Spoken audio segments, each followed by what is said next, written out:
Johnson racing 7 other runners and perhaps the world record on his way in the 400-meter final. And Michael Johnson's goal is to get himself about 20.9 to 21 flat at the first 200 meters, and that'll set up the finish of the race for him. Michael Johnson steaming down the backstretch. He has Jerome Young on his outside. Michael Johnson making up the stagger on Young. That familiar upright running style. And he's rolling through the turn. They're coming through the final turn to the top of the home straightaway. And Michael Johnson is in front. Jerome Young trying to stay with him. They're in the home straightaway. Michael Johnson has a big lead. Only the try for the world record remains now. Johnson running to the line. He crosses the line. And he's got it. He's got it.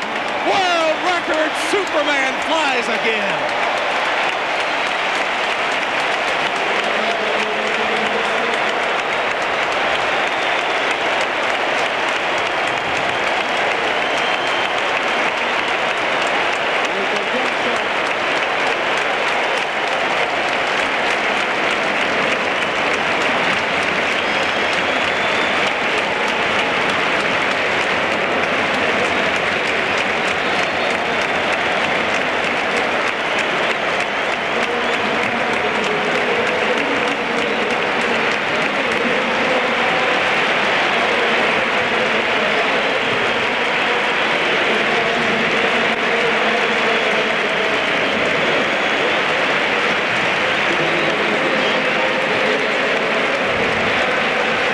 Let there be no doubt, one of the all-time greats in track and field. And for Michael Johnson, I think it was the uncontrollable conditions that played in his favor tonight.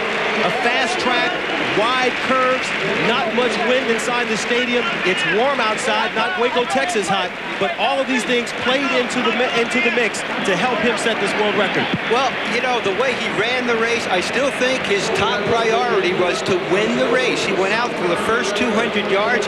He really didn't blow by anybody. As you said, Lewis, in the third 100 on the turn, that's when he went for position. That's when he took the lead.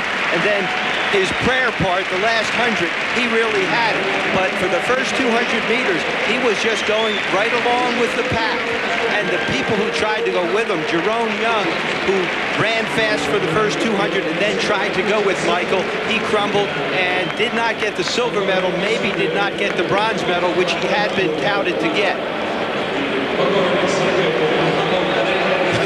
And a moment of relaxation. The Americans, Young and Pettigrew, finishing 4th and 5th. Well, Michael's down on his back now, but I got to tell you, he is in much better shape than Butch Reynolds was when he set this record in Zurich. Butch couldn't talk for 15 minutes. He was down on his knees.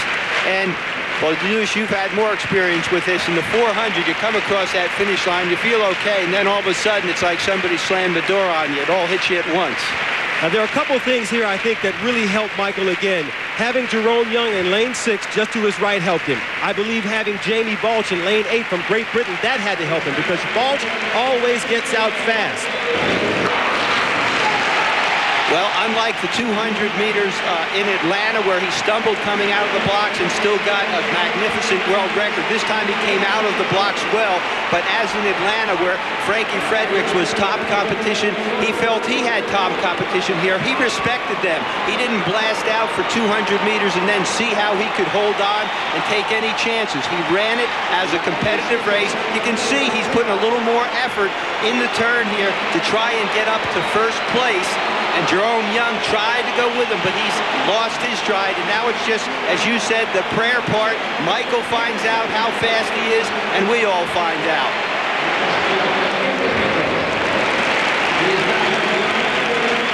And the celebration, the quick peek at the clock, and I think you could feel it when he was running, and just the confirmation when he saw the clock. Now the victory lap. He's incredibly popular. A young man that grew up in Waco, Texas, has